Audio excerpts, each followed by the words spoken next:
Hello, welcome to White Birch Tarot and Astrology. This reading is for, I'm a little late as usual, it's really for like April 19th through maybe the 23rd.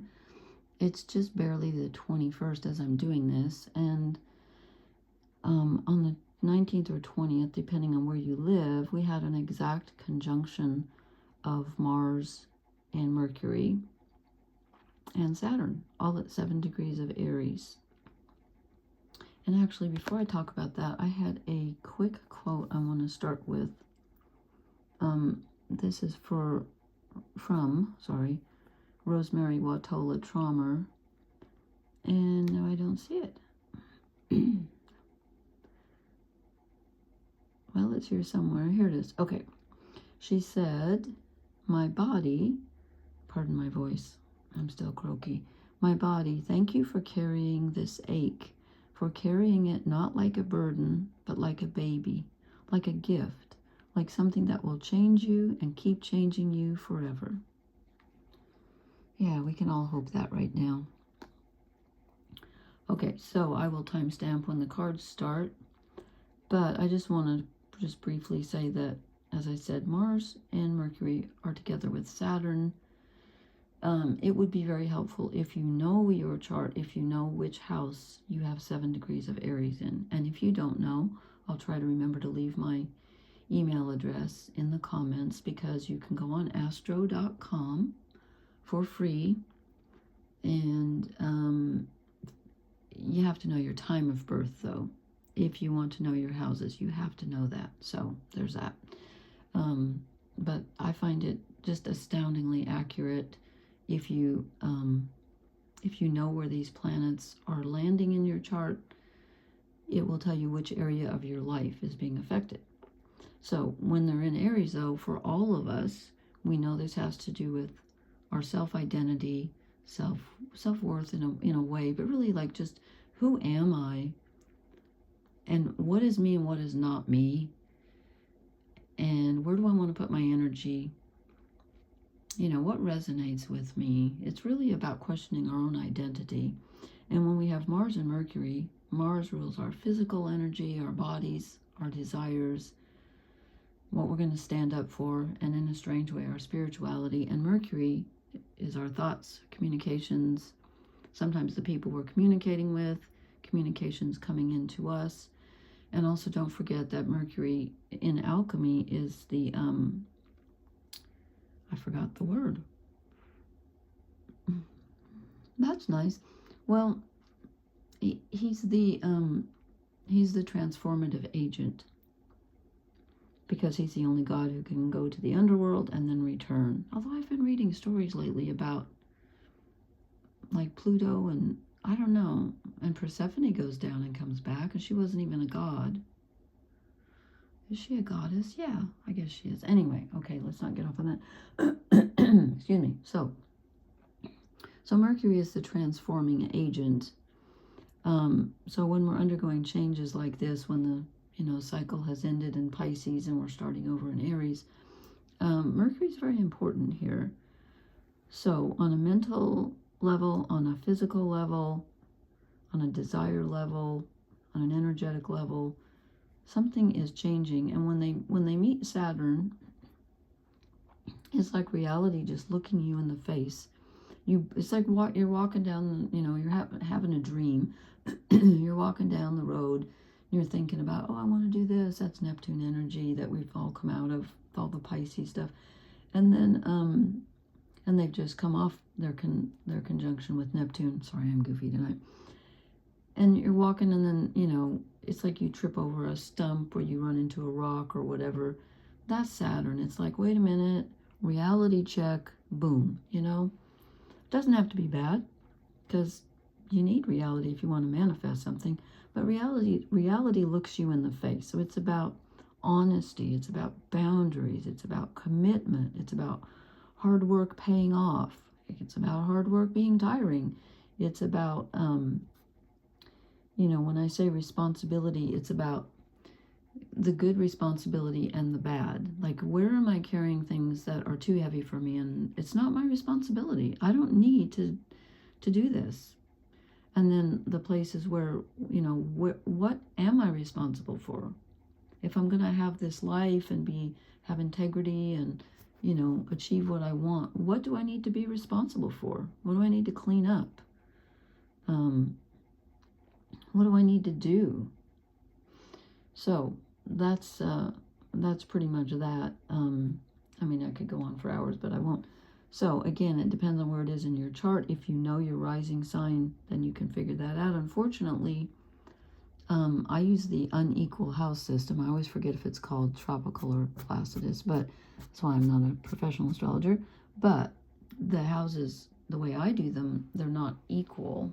So if you have like 3 degrees Aries rising, let's say, it doesn't mean that all of your houses are going to start with 3 degrees. However, there is an equal house system in which you can do that. So it's difficult for me to tell you, you know, where these are landing. But again, I'll try to help you figure that out if you know your time of birth and place of birth. Okay, so I'm going to start the cards now. And let's see, let me put the time down here. So tonight, I just had this craving for a certain kind of deck. I couldn't think of it, so I ended up pulling the Shaman's Dream. Then I pulled a couple fairy cards. Then it hit me. I was like, oh, it's the Wildwood Tarot. That's what I wanted. So I will start with what I pulled here, but honestly, I'm not saying these aren't true, because I think they are. They make sense, especially these. I'm not sure about the fairy ones. But we start with Beloved, Radical Acceptance. And I'm just going to read a bit. Where did I put the book? Here it is. We're starting at the beginning of the deck here, number 2. So, this says, the object of affection, radical acceptance, loving what is. And it says the beloved may not be a person at all. It might be a business venture, a project, or an adventure calling for your full attention. Love it, let it light you up, and give it your all. Surrender to this truth and know that you are gaining a passport to bliss, even when it feels like you are being consumed by the fire of the beloved. Do not hold back or be afraid, for you will emerge transformed. Surrender is the key. Allow yourself to be loved. Usher the harsh critic out the door and shut your eyes and ears to the judgment of others who have not been ignited by the divine blaze consuming you, for they will only attempt to douse your fire and leave you choking on the smoke. And I think this is interesting. It says, be careful you are not seduced by false promises or falling prey to your extraordinary ability to sabotage your dreams and desires. Yeah, sink with and sink into your heart and trust your sense of what is true, and you will know what to do. The true beloved is never false. Every gift proffered is valuable. Okay, that's interesting. And you know, with these planets in Aries, it's about getting to the heart of who you are and accepting yourself. That is so true. And remember that the last, the new moon we just had was conjunct Chiron. Okay, then we get deep diver, diving into a task. And this one says, I'm not going to read the whole thing, embracing risk, diving into a task, and new discoveries.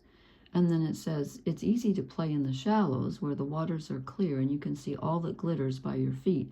Anyone can venture here. There is little risk, nothing to discover, no dark secret, nothing that you can't already perceive. The treasure has long been picked away, replaced by a gentle certainty. In the shallow river is safety and no surprises. Ah, but that's not who's calling you now. The deep diver invites you to take the plunge with him. You can't see the bottom, but you must swim into the dark depths to find the mystery that eludes you now. He knows where the pearls lie underneath the ancient sands. Okay, you are called to look beyond the surface of things for your answer. Let your intuition propel you into the water, allowing your memories to swirl around you and your emotions to well up as you face the unknown. Your curiosity will be your greatest guide. You'll surely discover something wondrous to bring back to everyone who is waiting by the shore, but only you will truly know the value of your discovery. Are you willing to do the work? That's really interesting. I'm feeling that right now. Oops, I just pulled out my other bookmark here. And then we get covenant, sacred contract. This smacks of Saturn to me, because Saturn is all about commitment. Yes, not my favorite word, actually. Oh, and look, here it is in the description. Covenant, commitment, sacred contract, the greater good. You are being invited now by the universe to enter into a sacred contract. This may be a call to recognize that an ancient agreement you made with Spirit needs to be renewed or canceled and torn up.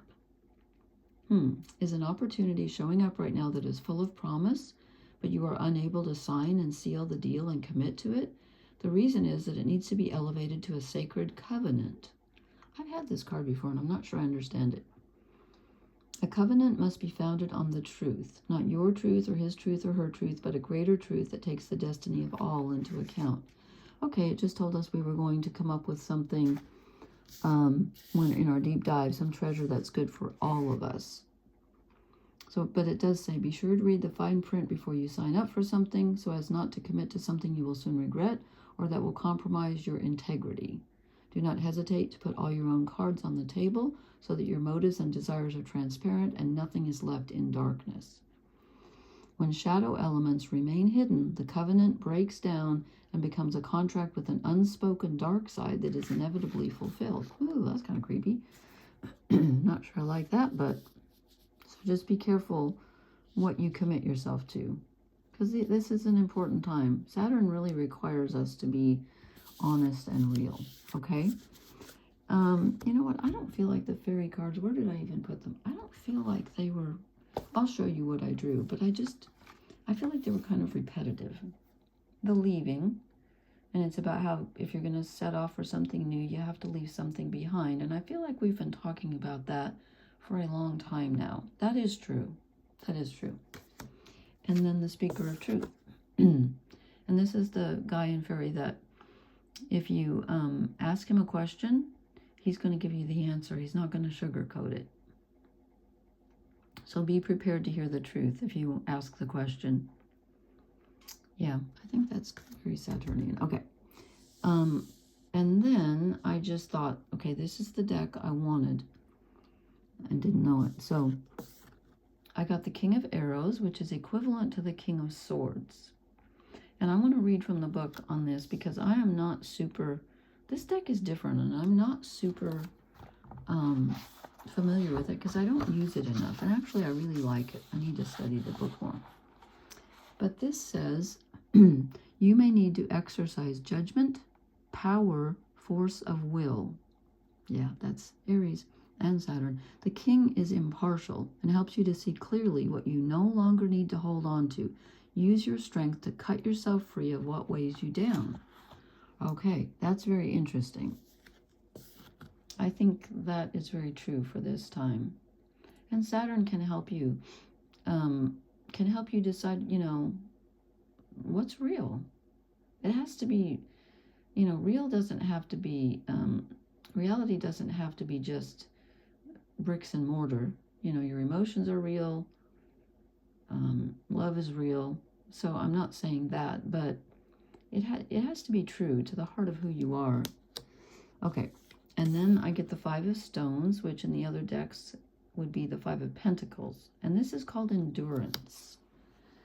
Yeah, I think Saturn calls for endurance as well. Don't you think?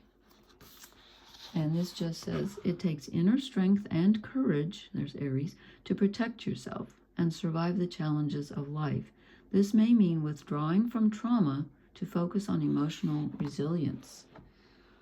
Okay. Might need to take a little break here.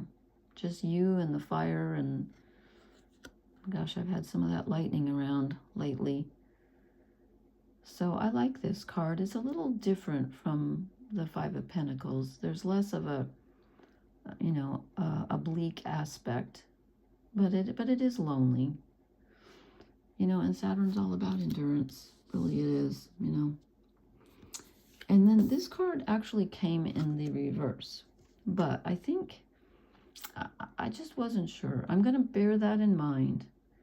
I think what that does is it's still transition. I think it just makes it a little bumpier, and perhaps a little less easy and a little less smooth. Instead of gliding along in our swan boat, you know, we're gliding, but you know, there's that quality of endurance where it's sort of a long haul. But I'm just gonna, I love the way they put this in the book. And it says, where am I? Equivalent to Six of Swords. Movement towards new possibilities or cycles within your own personality or thought processes. Yes, Aries, that's Mercury and Mars and everybody that's going through Aries.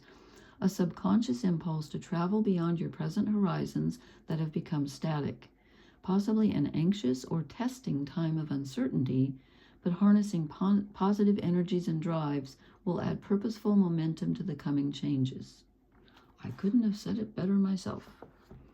So I think the reason it came out in reverse, possibly, is that I think it's stressing the uncertainty of the times, because these are not easy times. Okay, so I hope that's helpful. Let me know your thoughts on this. If you want to leave me a comment, I always appreciate them. And please hit the like, share. I can't talk tonight. I wish I could do, you know, sign language, but I don't know how. And you may not know how to read it. So I will say, please leave me, please hit the like, share, and subscribe buttons. And I probably will post in a couple days, because just a heads up alert here, on the 23rd and 24th of April, which is just a few days away, of course, we have Venus is going to be together with Uranus at the last degree of Taurus, 29 degrees, which is known as an anaretic degree, and I will describe that when it happens. But it's important, folks, and it's going to be interesting. It could have a surprise.